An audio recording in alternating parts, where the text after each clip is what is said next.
Hi, my name is Michael Scaff. I'm a web developer and I kind of gamble as a hobby. I'll just jump into some terminology here. Um, so when it comes to sports betting, there are multiple different ways to place a bet. You have something called the spread and the money line and then over-unders. Those are going to be your three most popular bets. The spread is essentially handicapping the sport. So let's just say the Cleveland Cavaliers are minus 2.5 to win a game. That is essentially saying that the Cavaliers at the end of the game, you take their final score and subtract 2.5 points from that final score. If they are still ahead, then they would that bet would win. So you see a minus, you would typically see a minus or a plus. When you see a plus sign, that means they are an underdog, um, or not favored to win. So if the Cavaliers was plus 2.5, you would take that final score and add 2.5 points. So that's where the handicapping aspect comes into play because you're essentially giving them that 2.5 point lead to make the game more even. So essentially, when it comes down to betting on the sport, you're essentially saying that the spread is to make the game more even and to see which team can beat that line. Now when it comes to the money line bet, it is a way to just call out a pure winner. There are different odds associated to that, which I'll get into here in a little bit, because I think odds and the way money flow works is probably the most confusing way of sports betting. But the money line bet is mostly just picking a pure winner. You're just saying, hey, I want the Cavaliers to win outright. That's it. Now, the other type of bet is the over under. And I think it is the easiest to understand because it is separate from the the way the teams do anything, and it's typically just total points added up. That number you're trying to go over it or under it, depending on what you pick.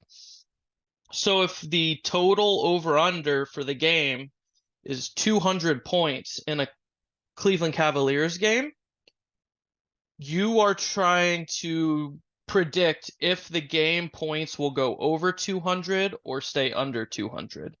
That's quite literally it. So if the Cleveland Cavaliers are, let's say, 98, they have 98 points in a game, and they're playing the Miami Heat, and they only scored 2 points, let's just say for the entire game, that's 200.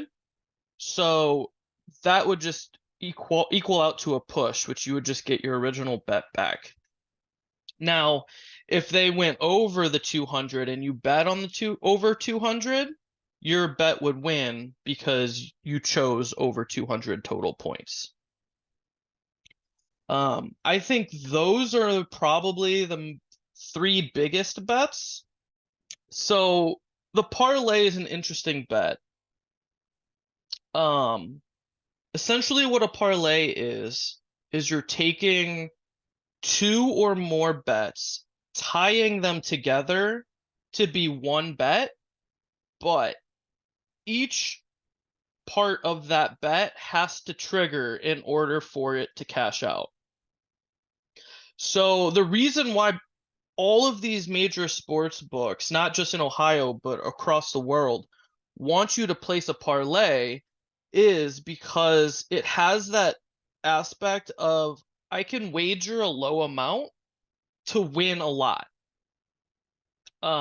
I've seen people who make 10 leg parlays, which means there's just 10 individual bets. Each of them have to win before you win that parlay.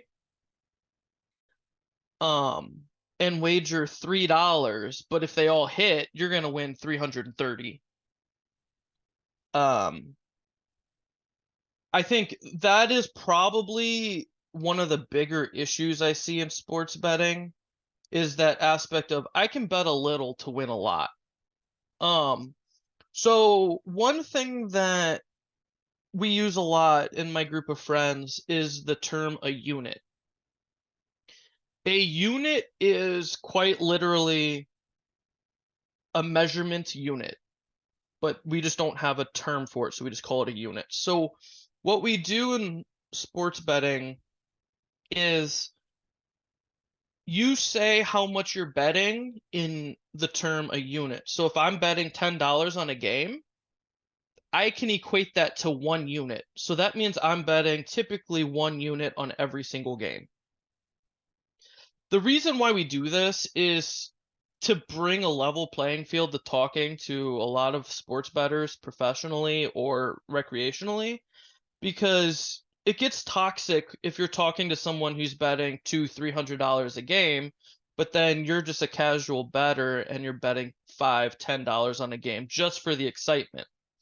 So to say, hey, I have 1 unit on a game, and then my buddy's got $200 on a game, but it was only saying 1 unit, you both are on that same level playing field of, unit sizes. So it really doesn't matter how much you're betting at that point. It's just we're all on the same level. It doesn't matter what the money is. So when you look at a sports book, this is typically how it'll be laid out.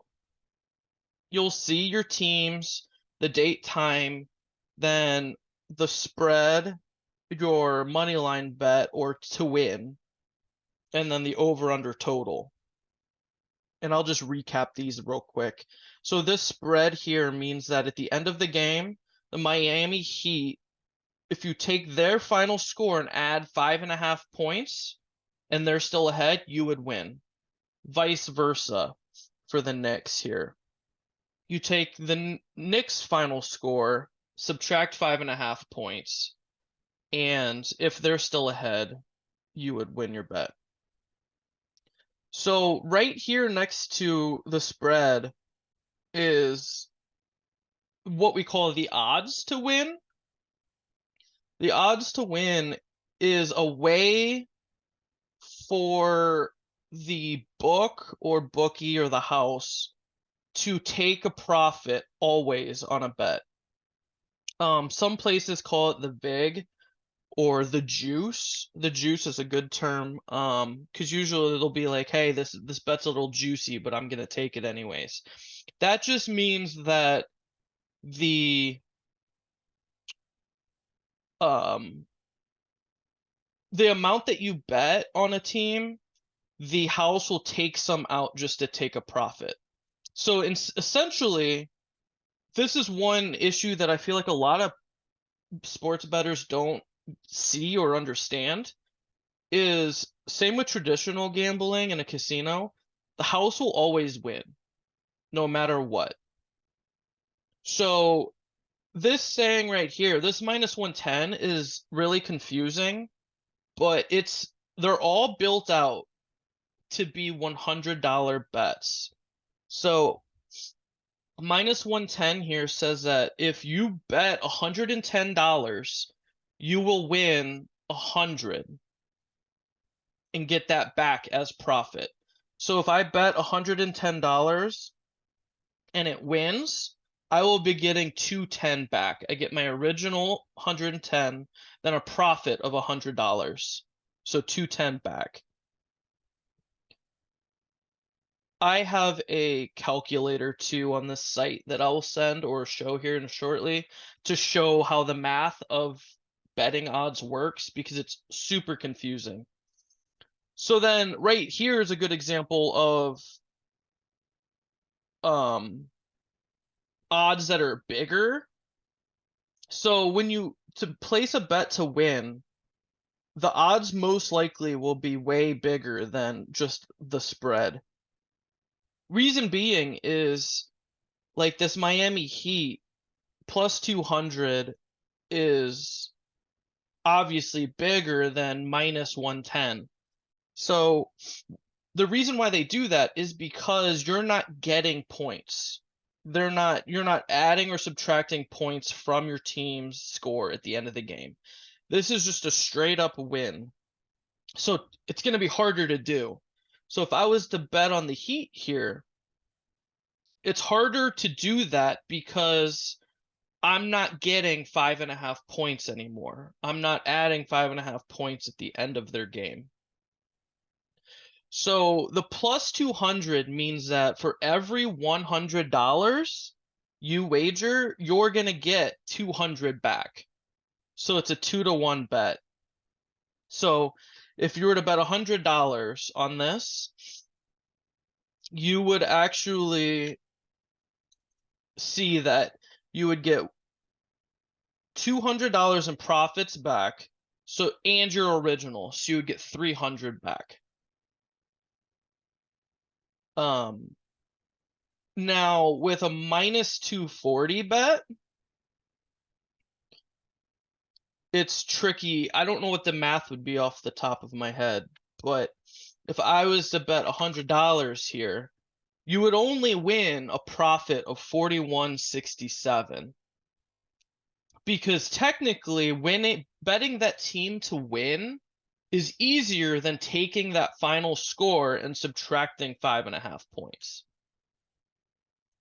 So that's how the house can like try to make money off of you.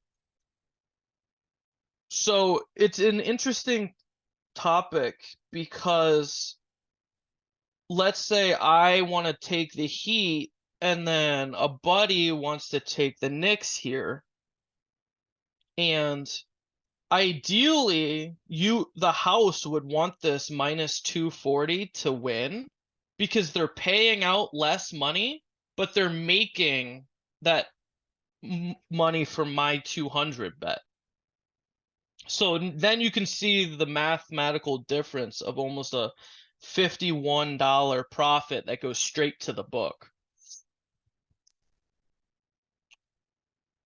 Again, the over-under here, it's the final score for both teams added up that is given your total here. So 208 on this game. And you're essentially just predicting if it goes over or under that score. So this right here is a betting odds calculator. It'll do the math for you to show you how odds work. This betting calculator will also show how much you'll win or lose in the payout, but also the implied odds that the team will win that bet. So it's a really interesting thing. So if we have a bet amount here of $10, and let's say the odds are minus 110, which is very standard. Minus 110 is probably the most common odds that are always shown. So this is right here, the implied odds. This means that this bet has a 52.38% chance to win. And then it also does the math for you here too. So with minus 110 on a $10 bet, you'd be winning $9.09. But then you would actually get back a total of $19.09 because you would get the $9 and your original bet back. So in the Heat example from earlier, if the Knicks are minus 245 here, we can go back to the calculator and put minus 245. They're actually saying that that bet will win 71% of the time. But you can also see how little money you're actually getting back. For a $10 bet, you're only making a $4 profit, with the payout is $14.08. Now, if we go back and plug in the other team at 205 plus 205, you can actually see how the math worked out, because the other way it was 71% to win, but now we see a 32, almost a 33% chance to win. But because the way the odds are written, you're making a lot more based on your original wager. So here I'm betting $10 and I'm going to win 205 with a payout of $30. So to the $20 and my original 10 back. When it comes to excitement, or even like, we actually make jokes in my friends group about the dopamine, right? Because everything is revolving around the dopamine. You're not doing this if it isn't fun, or you're not getting a rush from it. Same with even like amusement parks. So the reason why I enjoy sports betting over traditional casino gambling is because I can place a very small wager on something and I get sucked into it. Like, I don't know soccer, but I could put $10 on a soccer game and I instantly know everything about the sport and I'm going all in for the sport. When it comes to traditional gaming at a casino, like, I feel like it is less worth your money long term, I feel like you can sit down at a blackjack table, within literally 2-3 minutes you might be down $100. But with sports, I feel like I can place even a small amount of $5 and I'm getting 3-4 hours of entertainment based on how long that game is going. Now that could be both a good thing and a bad thing. The bad thing is that with sports betting, you can actually bet on the game in the middle of the game. So there's an actual live betting aspect. So like in the middle of a basketball game, I can check what the live spread is at any time I want and bet it. So that is probably one of the biggest things that I see my friends getting tied up on, is like chasing their losses. Like, they know a game is going to lose, but then they just kind of hope that it'll just come back. So then they start chasing these lines, and then at the end of the game, they're down, a super amount of money, and they're all messed up or upset at the end of the day. I'd say that's probably one of the most dangerous things in sports betting, is the live betting. Another aspect towards like that dopamine release, or like getting excited with stuff like this, are those parlay bets. Because parlay bets can go across any sport.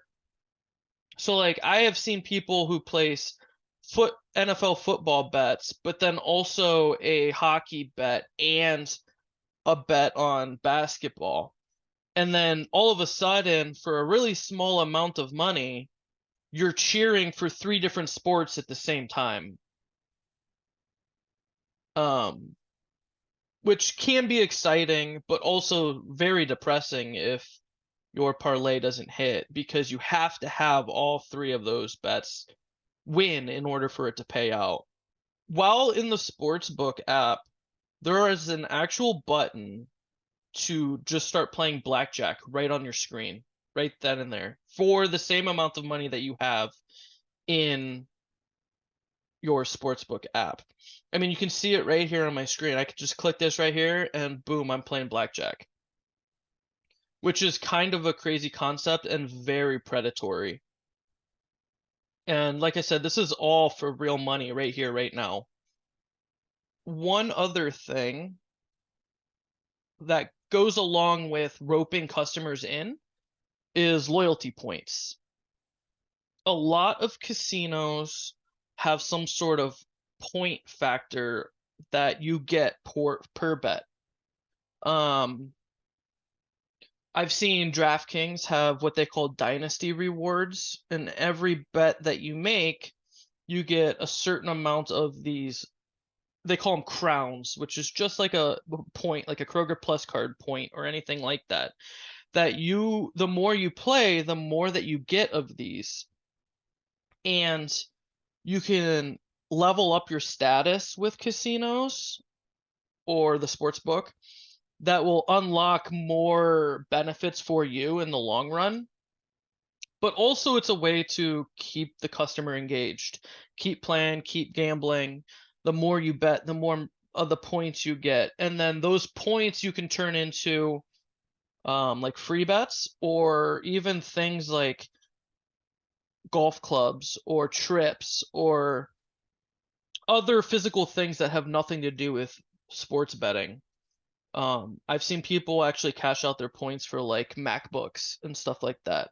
But that's how they rope you in, right? Like, hey, the more you play, the more you get status or VIP status or free things or trips or what have you. And I think that's one aspect that I could see being pretty toxic in mindset. I mean, even I've been doing this for so long now that sometimes I even get sucked into it of just like, hey, I just need to bet like $3 or $4 more a day just to get the status at the end of the year, which could be insanely toxic. So this was a sports book promo. All of these sports books have promos in some way for new people to sign up. And I took this screen cap because I was like, this is probably one of the most wild ones that I've ever seen. So they were promoting you deposit $10, you bet $10, and if it wins, they'll give you $125 in bonus bets. Now, there's two things here that was really interesting to me. The one aspect that saw on this is that bet has to win. If it doesn't win, you're not getting that 125 offer. And this was different than most other sports books that I've seen. Some other sports books say bet $10. If it loses, we'll give you bonus money. So this one was interesting as well because after I read the terms here, you don't get $125 in bonus bets instantly. They're actually giving you 5 $25 bonus bets every week until you get the 125. So after your first bet, you're getting a $25 bet, bonus bet. 7 days after that same bet, you'll get another 25. And this is one of those toxic loops of, hey, I have to keep playing to get free money. And I took this screen cap because I was like, I've never seen anything like that. And it's one of those insanely toxic bonus offers because now an individual, if they are addicted to gambling or chasing that feel, they're forcing you to keep this app on your phone for almost a month, right? Because every 7 days you're getting a drip feed of $25 for free. Another offer that I've seen is bet insurance. They call it bet insurance. So if you were to place a bet, let's say $100 on something, and it loses, they call it bet insurance. And essentially what they do is they'll just give you a $100 free bet, only if it loses. Now, the interesting concept to that is with that calculator I was showing earlier, if you bet $100 and it wins, you're making a profit of $90. So you're getting that 190 back. But with the bet insurance, you're getting a $100 wager back as a free bet that you can place. So if you lose your first bet and get that $100 free bet and place that bet again and it wins, you're only getting $90 back. You're not getting your 190 back. So right there it's interesting because you put in $100, you lose, they're giving you a $100 bonus bet, it wins, you're getting 90 back. So you're down $10 already. And that's a really interesting way that these sports books will just rope you in. So the site actually has an offers page here that shows all of these offers from all these other sports books. And like some of these they're all the same way to like hook people. Yeah, here's this one right here. Bet up to $1,250 on any NBA playoffs game and get bonus bets back. So that's exactly what I was saying is they make a number look big to you, you lose that, but then you're like, oh, it's okay because I have that insurance behind me that I'll get a free bet. But then you have to wager that $1,250 bet as a single bet. It's not broken up. So then you place that free bet and you might win it, but you're going to still be down because of the way that those odds are built.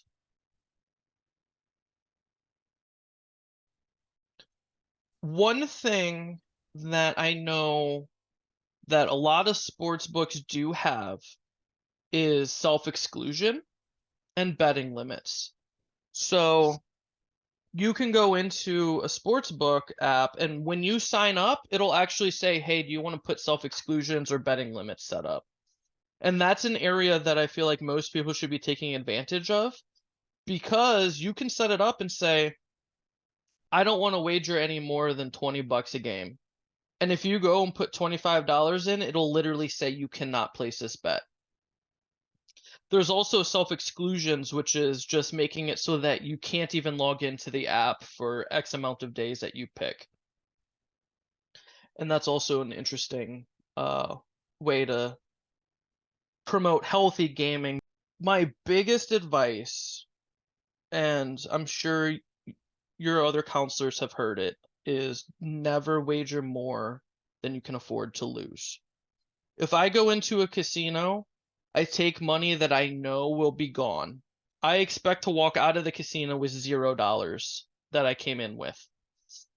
Now, when it comes to sports betting, I will say the exact same thing. Never put money in your account that you don't expect to lose. If you win a bet and you're happy with it, then something that I always do is instantly withdraw.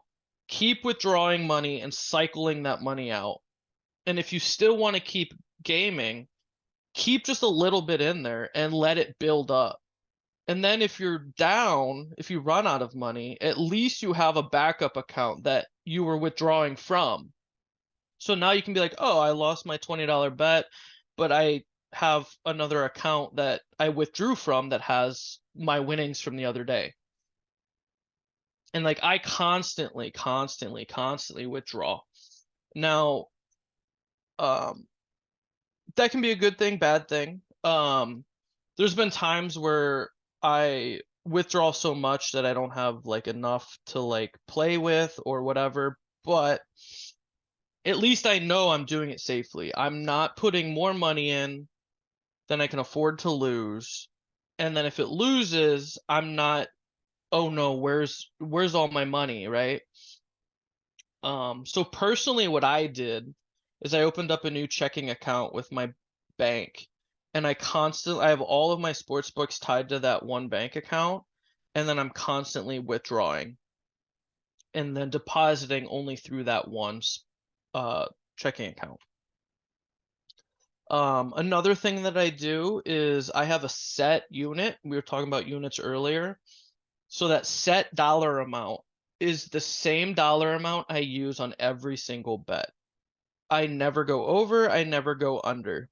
Well, I do go under because it's a confidence thing. If I don't feel like, if I'm a little shaky, if I think it may not be a great bet, I'll bet less, right? Betting less is always better than betting a lot more or your same unit. So what I do is I have a half a unit, which is half the same dollar amount that I normally bet with.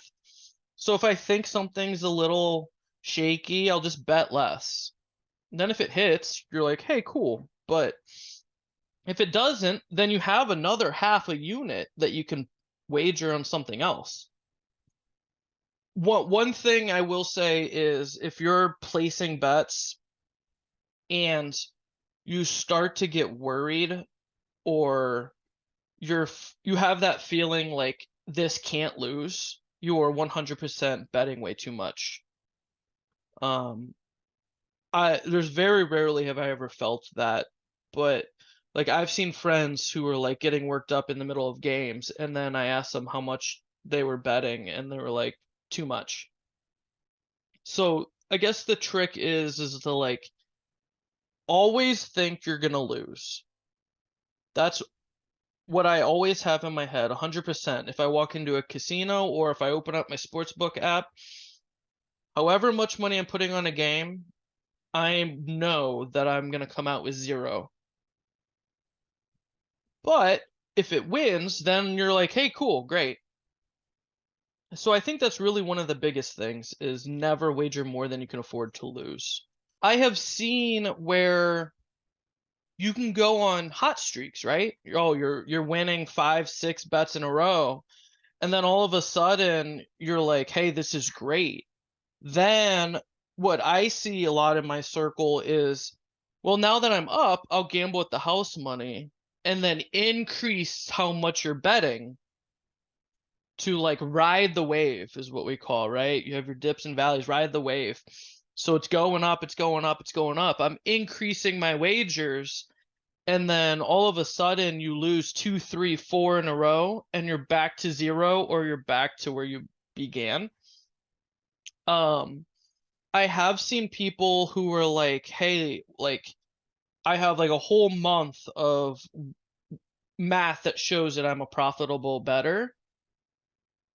So why not? Like why can't I just quit my job or do this, or even just a side hustle like, hey, I can put 150 bucks on a game every day. If it hits, then I'm making $90 a day. But they are riding that wave again. Like it will almost never work out. That's why like when it comes to emotions with betting, we always say like winning never feels as good as it should. Like it's hard to explain. Like you can win and it feels like it's never enough, no matter how much you are wagering. But you lose a single bet and it's the worst feeling ever made. And that's one of the hard things to even shake off just mentally of like I can have a winning streak of 7 days in a row, but I lose one bet and it feels terrible. It feels worse than winning 7 days in a row. Yeah, I think that comes down to my methodology of constantly withdrawing and keeping money in the account that I'm willing to like game and play with, or setting that unit. Because when you set that unit in your head, you're already like, this is all that I want to place. Like fighting that mental greed level of like, well, if I bet more, I would have. And my advice to that is if you are winning, like keep withdrawing and building that bankroll out and then reevaluate after a while. Like I would probably give it 2, 3 months and look at that bank account and see how much you have built up or not built up, and just reevaluate. Be like, is this something that I want to do as an entertainment, or is it constantly costing me money? Because at that point, like as with anything, like even just video games, right? Like if I'm sitting around playing video games all day and I'm not accomplishing anything in life because I'm just addicted to my video games, at what point is it just not doing anything for you?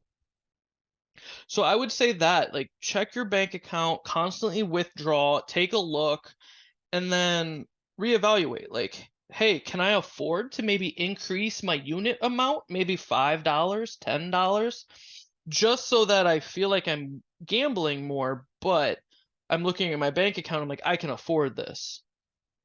Another thing that I will say too is like make your unit so that if you have 10 to 15 bad bets in a row, you're not at zero, if that makes sense. Some places say a bet should be 1% of your bankroll. So if you have $100, in theory, you should be really only betting $1, which is a great concept, I feel like. Because then you can lose almost 100 bets in a row and you're not, I mean, you still get the fun out of it or lack thereof, depending on how they end up. But then you're also like doing it a lot, right? But you're not losing $100 on one single bet. You can get that entertainment, but then you can also be like, hey, like, look how much I've been doing without risking so much in one bet.